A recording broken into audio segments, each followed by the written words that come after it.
Nous avons été coupés dans notre, comment dirais-je, vidéo précédente. Plus de données, appel d'urgence uniquement, donc nous avons dû couper.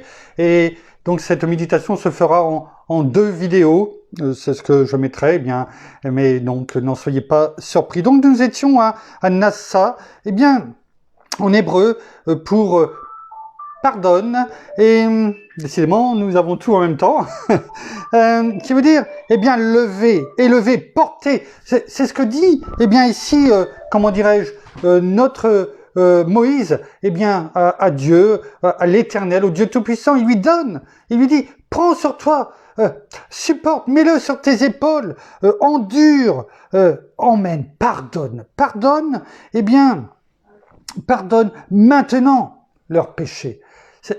C'est quand même, eh bien, intéressant de voir, eh bien, combien notre Moïse, eh bien, parle à notre Père.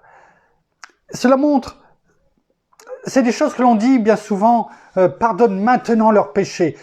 À un ami, c'est un peu comme cela qu'on peut parler, on peut tout dire. Et c'est, Moïse avait une intimité tellement forte, eh bien, avec notre Père, avec Dieu, eh bien, qu'il se permet de lui dire cela. Quel changement du Moïse, eh bien, qui avait rencontré Dieu devant le buisson ardent, qui était hésitant, qui ne savait pas, qui avait peur. Et on peut le comprendre, qui ne voulait pas y aller, que Dieu lui a dit, eh bien, vas-y, ne cherche pas des excuses. Et aujourd'hui, eh bien, je ne dis pas que les rôles sont inversés, mais Moïse, eh bien, viens dire à notre Père, eh bien, pardonne maintenant leurs péchés. Parce il savait qu'il fallait qu'il pardonne maintenant, parce que s'il ne le faisait pas, eh bien, tout était perdu.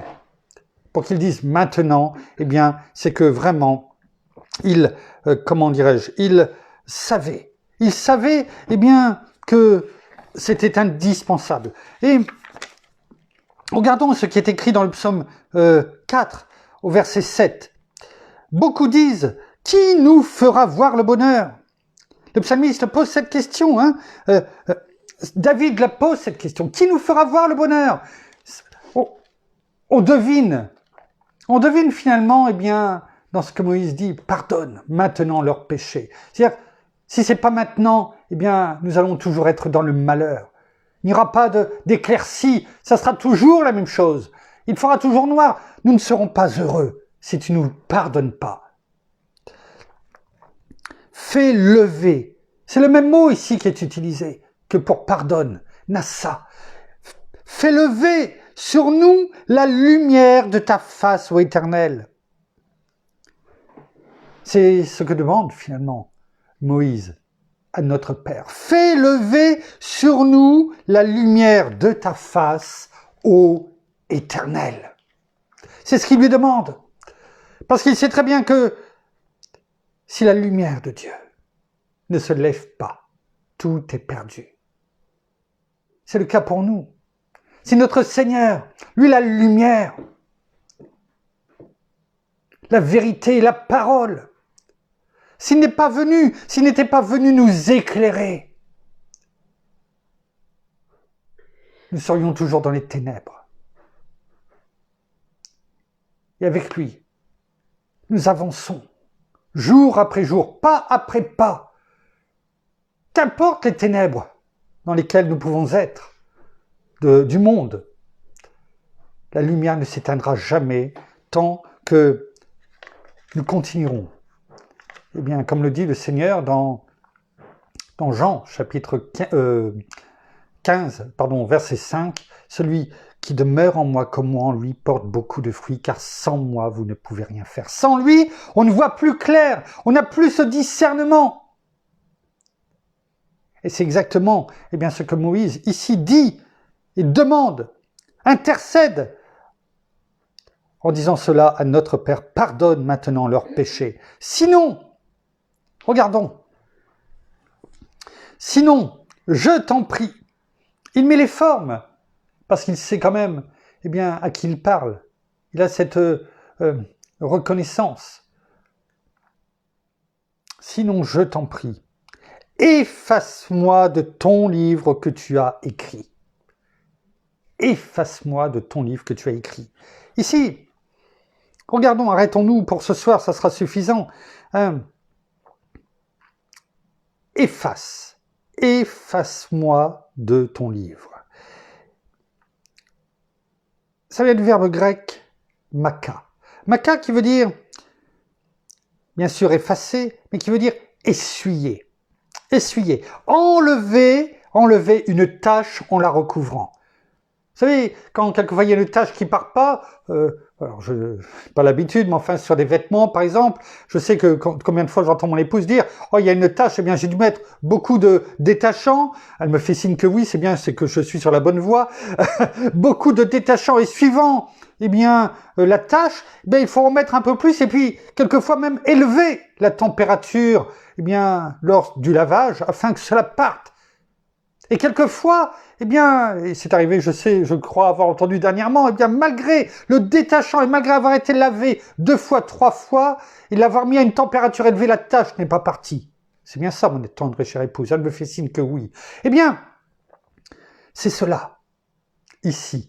Eh bien, dans le mot utilisé, dans le verbe, eh bien, hébreu, pardon, j'ai dû dire grec tout à l'heure, je pense, mais hébreu, bien entendu, maka, eh bien, qui veut dire essuyer, enlever une tache en la recouvrant. Moïse dit ici, et demande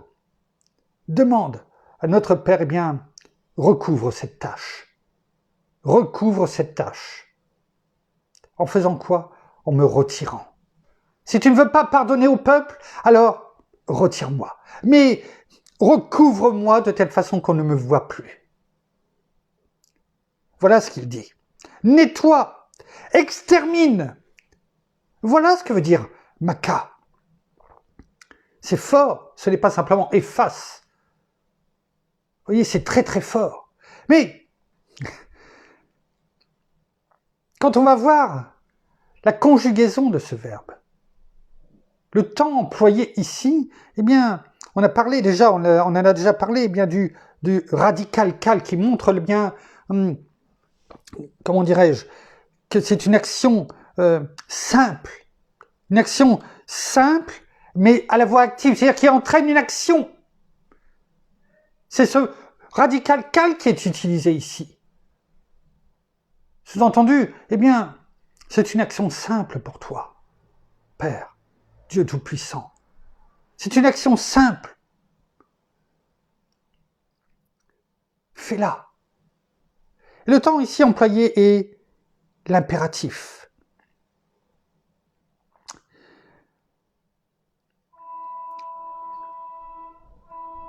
C'est l'impératif ici.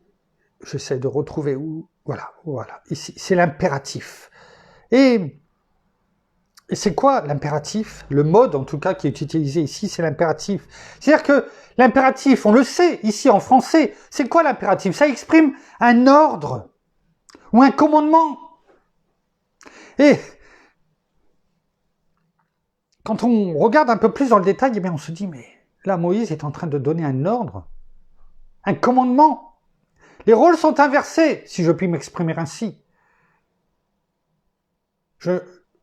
Bien sûr, Moïse ne le voit pas comme ça, bien entendu. Mais il demande à notre Père, il lui donne un commandement, un ordre, en lui disant « Si tu ne m'effaces pas, si tu ne mets pas quelque chose sur moi, si tu m'extermines pas, comme on l'a vu, parce que tu ne veux pas pardonner, du moins, parce que tu ne veux pas pardonner au peuple, alors retire-moi. Retire-moi. Je te donne cet ordre. Retire-moi. Je ne veux plus vivre. C'est ce qu'il dit ici. Ce que nous avons prié en début de méditation. Cette ardente compassion que la parole nous demande d'avoir. Et nous l'avons en Christ Jésus notre Seigneur. Si nous reprenons ce verset de Colossiens chapitre 3, verset 12, dans d'autres versions, il est écrit en Nouvelle Français courant, Dieu vous a choisi, vous lui appartenez et il vous aime. C'est le cas pour Moïse, c'est le cas pour nous. Et cela ne changera pas. Et comment pouvons-nous croire que quand Dieu nous aime, à ce point-là, parce qu'on lui appartient, parce qu'on lui obéit, qu'il va nous exterminer, qu'il va nous effacer. C'est pourquoi revêtez-vous d'affectueuse bonté, de bienveillance, d'humilité, de douceur et de patience. Et en parole de vie, il est écrit, Dieu vous a choisi, il veut que vous soyez à lui et il vous aime. Donc, faites-vous un cœur plein de tendresse et de pitié, un cœur simple, doux, patient. C'est exactement ce qu'il dit ici, hein. C'est le caractère de Christ. Christ n'était pas là. Du moins, il n'était pas venu sur terre. Bien sûr qu'il était présent, il était à côté de notre Père. Bien sûr, on le sait bien avant la fondation du monde. Allez lire Proverbe 8 et vous le verrez combien il est heureux à côté de notre Père. Il n'était pas venu marcher sur cette terre et pourtant, Moïse, malgré tout ce que le peuple avait fait, eh bien, est rempli de compassion.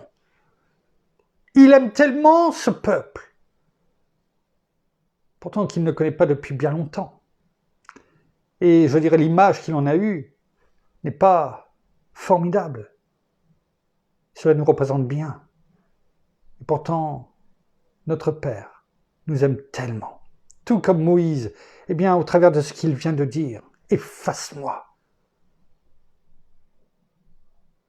En impératif, en le disant à notre Père, au Dieu Tout-Puissant, montre combien il aime le peuple d'Israël. Combien il l'aime.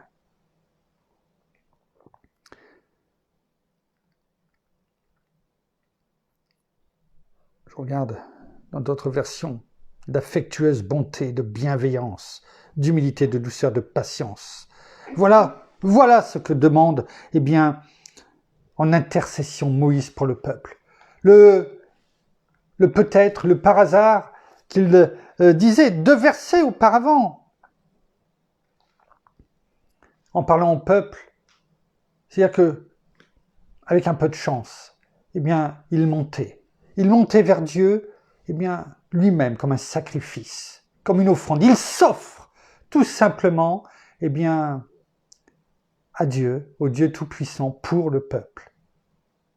Cela nous rappelle une fois de plus notre Seigneur, qui s'est offert pour nous, et qui est monté, mais avec cette certitude que tous ceux qui croient en lui, en Christ Jésus, eh bien, sont sauvés. Et c'est ce qu'il a dit dans leur prière sacerdotale de Jean 17 à notre Père. Pour ceux que tu m'as confiés, tous ceux à venir des générations futures, eh bien, qui croiront en moi.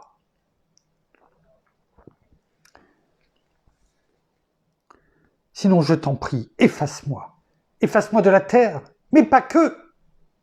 Oui, mais pas que. Regardons la fin de ce verset. Efface-moi de quoi? De ton livre que tu as écrit. De ton livre. De ton livre que tu as écrit.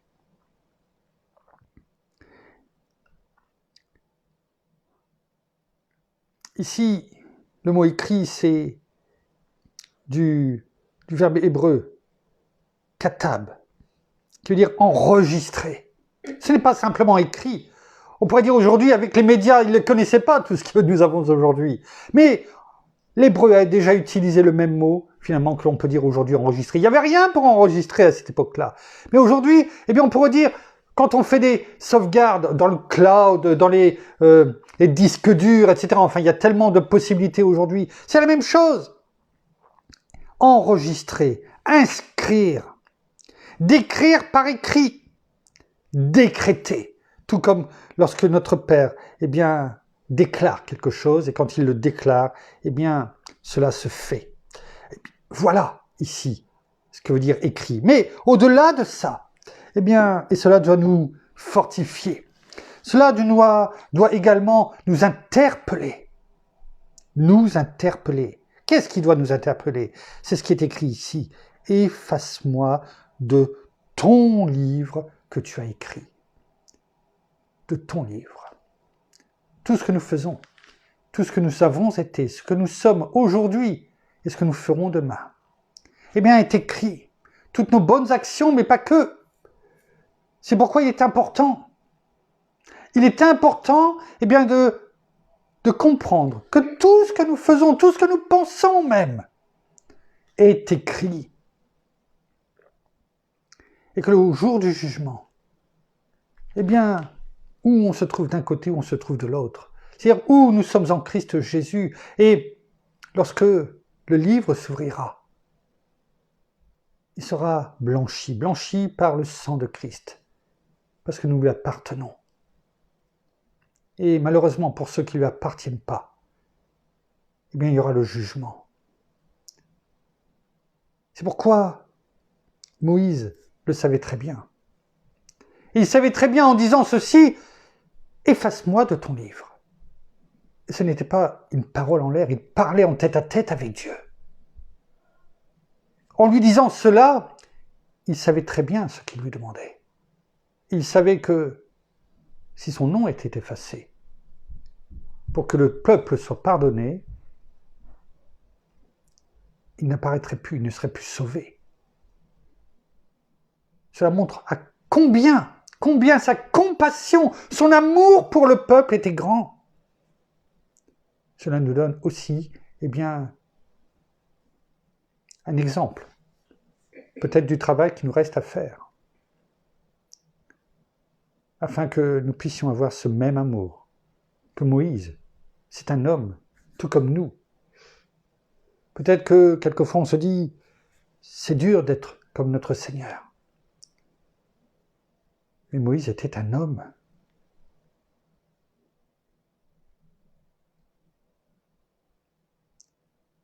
Et pourtant tellement rempli de compassion pour ce peuple à la nuque raide. Et oui, il y a un livre. Il y a un livre de vie. Tout comme, eh bien, nous allons terminer avec cela ce soir, il est écrit dans Luc 10, versets 19 et 20. C'est un peu ce que nous avons prié depuis le début. Voici, je vous ai donné toute autorité, tout pouvoir pour marcher sur les serpents et les scorpions, sur toute la puissance de l'ennemi, et rien ne pourra vous nuire. Pourquoi? Parce que nous avons, eh bien, ces armes spirituelles, l'autorité que nous a donnée notre Seigneur. Ça, on l'a compris, on l'a dit tout au début de la méditation. Mais le verset 20, que nous dit ce verset 20? C'est ce qu'il a dit aux disciples, c'est ce qu'il nous dit à chacun d'entre nous. Cependant, c'est-à-dire attention, c'est bien que vous ayez tout ça. Ça, c'est à qui? C'est pour vous. Vous n'avez rien à craindre. À partir du moment où vous utilisez en mon nom cette autorité, ce pouvoir que je vous ai donné.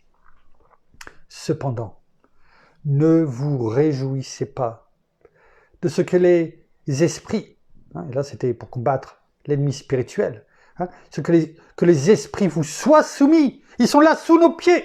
Ne l'oublions pas. Cependant, ne vous réjouissez pas de ce que les esprits vous sont soumis, mais réjouissez-vous de ce que vos noms sont inscrits dans les cieux, c'est-à-dire sur le livre de vie. Notre Seigneur l'a rappelé à ce moment-là, dans Luc 10 au verset 20, et il faut que nous en souvenions, comme ici, Moïse, parce que nos noms sont inscrits dans ce livre de vie. Et notre Seigneur nous rappelle, c'est bien tout ce que vous avez en armes spirituelles, et vous en avez besoin. Mais rappelez-vous surtout, parce que c'est beaucoup plus important, que vos noms sont inscrits dans ce livre de vie. Ne l'oublions pas. C'est ça notre salut.